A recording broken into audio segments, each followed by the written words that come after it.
I decided to watch all 7 seasons of Game of Thrones in just 7 days. Why? Because I'm f***ing crazy.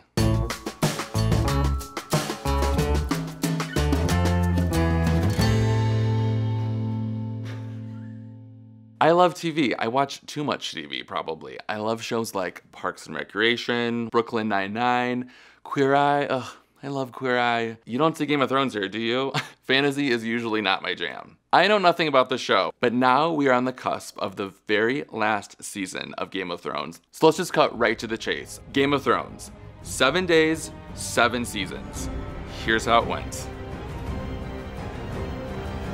I'm 2 episodes into season 1. I don't know if I'm really invested yet. I'm still kind of like, Episode 3, I'm still not invested. Like, it's not bad. It's okay. Episode 5. Robert and Stannis is how I'm not tough enough. Now I'm invested. The little Twinkie blonde-haired head, who's now king, ordered the decapitation of the Stark guy.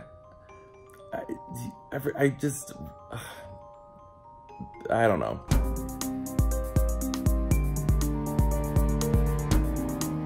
Can you tell from my bedhead that the only thing I've been doing the past 48 hours or something like that has been watching this Joe, little Lannister effer, the blonde-haired twink kid. Lord, he's not my fave. It finally happened, a gay storyline that I'm invested in. King Renly. King Renly can get it. King Renly is gone. He's dead.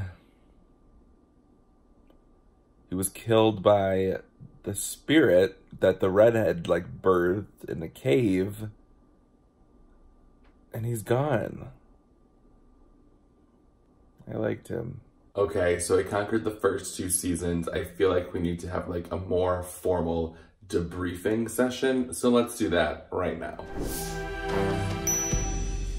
The Stark family are great, I love them to death, but the Lannister family, not so much. Cersei and Jaime Lannister are boning, and they're brother and sister, and then they push a kid off a freaking tower, and it's horrifying. Khaleesi has an arranged marriage. The Aquaman guy, Drogo, with like the mascara and the long brown hair, who's gorgeous, but like not the nicest guy in the world. Anyways, he ends up dying, and when his body was burning, she like walked into the flames with these dragon eggs, and the dragon eggs hatch, so she has like little baby dragons. A little bit later in season 1, Ned Stark discovers that the love child between Jaime and Cersei is the next in line to be the king, which is not good for Ned. So season 2 kind of starts out with 5 major players who are trying to vie for the throne. We have King Joffrey, Robb Stark, Khaleesi, King Stannis. His brother is Renly, who I love. King Renly, I have the biggest crush on King Renly. He's one of the first queer male character in the series. And then there's Arya Stark. I love her to death. She's like swinging her sword around. She's like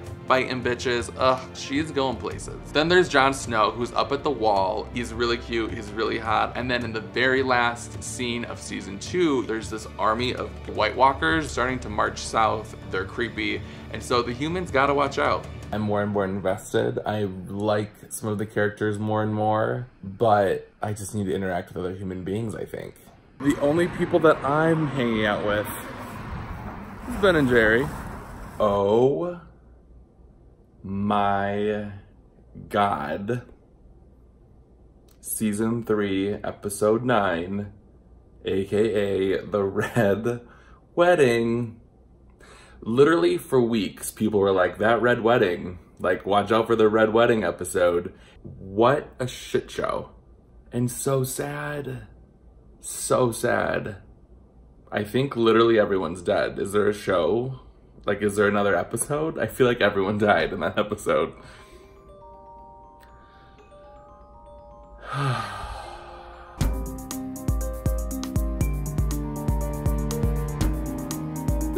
Thank God King Joffrey is deceased